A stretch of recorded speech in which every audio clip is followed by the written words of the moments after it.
tema de hoje é a repetição. A repetição é um dos conceitos fundamentais da psicanálise.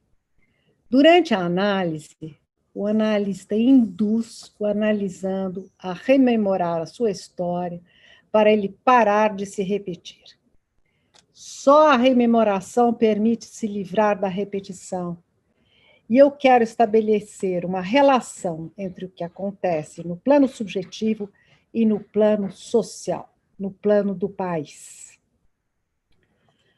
A razão pela qual o Brasil não para de se repetir e pela qual não deixa de ser eternamente o país do futuro é a nossa tendência a esquecer o descaso pela história.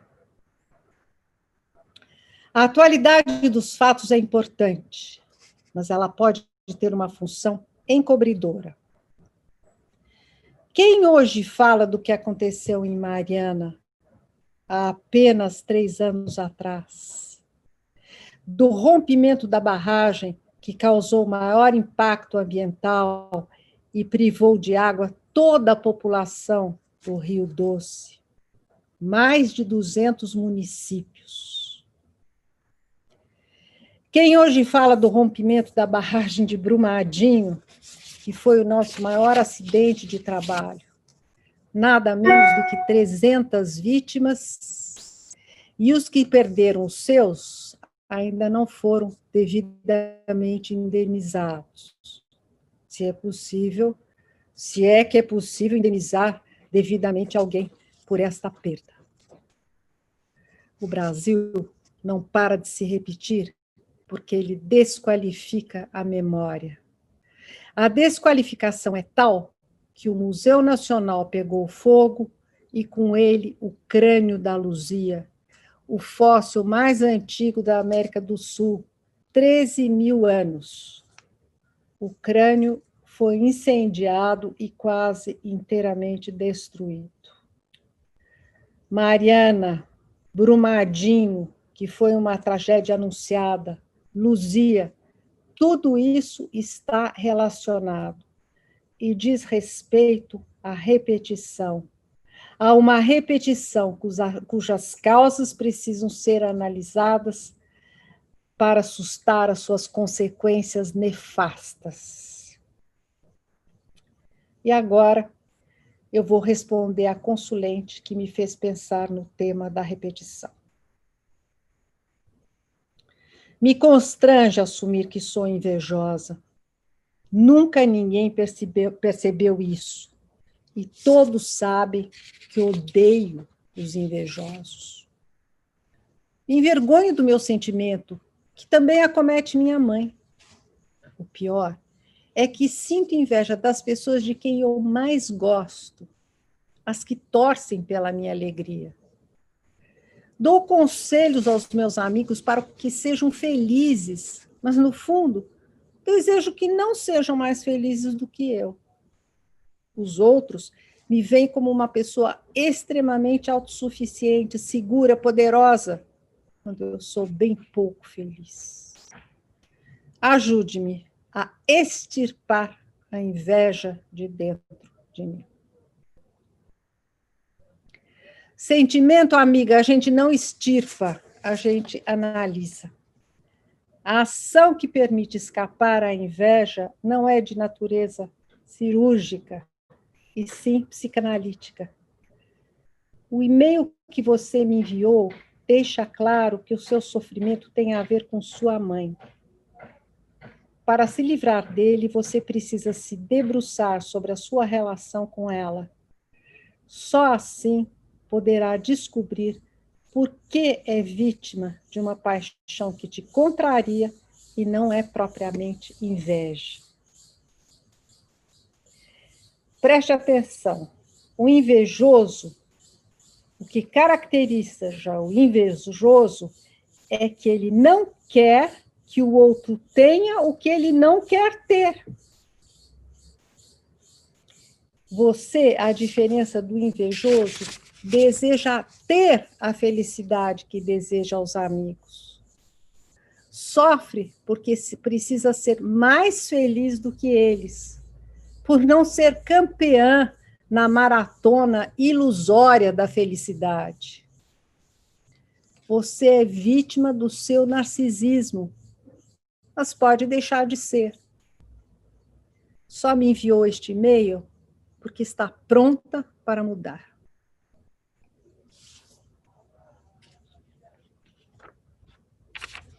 A história que vocês acabaram de ouvir é uma história de repetição. Me faz pensar no adágio popular, filho de peixe é peixinho. A filha se entrega ao mesmo sentimento da mãe, sem ter consciência de que está repetindo. Foi da repetição que Freud deduziu a pulsão de morte. Da história de uma mulher que tinha fraturas repetidas. Para evitar a repetição, é preciso saber qual a sua causa, sobretudo quando a repetição é compulsiva.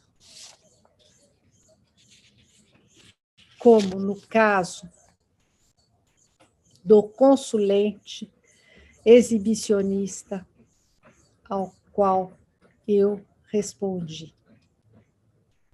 Uma história que ensina o quão importante é dizer não a si mesmo. Então, a história. Tenho vergonha do que vou escrever. Só escrevo porque a minha tara me enlouquece. Sou casado há 25 anos e eu me detesto pelo que eu faço com a minha esposa. Visto-a de call girl, camiseta, shortzinho transparente, sem calcinha e sem sutiã. Da última vez, apresentei com um bode preto aberto no meio do sexo, para irmos a uma boate. Bastava ela se distrair e o sexo aparecia. 1, 2, 3 uísques e ela, esquecida da roupa, abriu um pouco as pernas. Um homem veio tirar a minha esposa para dançar. Como ela se recusasse, ele xingou. Putinha, putinha! Levantei para bater e fui posto na rua. Voltei para casa com ela aos prantos. Depois disso, não parei mais de tomar soníferos e calmantes. De tarado, passei a traumatizado, culpado. Há anos, eu exibo a mulher que eu amo e que me ama, só pelo prazer que a cobiça dos outros me dá, pela excitação. Há anos, ela se submete. O que eu faço para me livrar da minha tara? Você sabe que se você não pedisse, a sua esposa não se vestiria de call girl. Do contrário, não teria escrito há anos ela se submete. Você contraria a disposição natural dela e diz que a ama. Quem ama não se serve do parceiro como de um mero instrumento para ficar excitado. Considera que o acordo está acima do gozo. O mea-culpa só faz sentido se você procurar saber por que o olhar de um outro te excita. Se você descobrir o motivo da sua tara. Para tanto, precisa aceitar que o inconsciente existe e se dispor a escutá-lo, rememorando a sua história com a pessoa que você escolher para isso.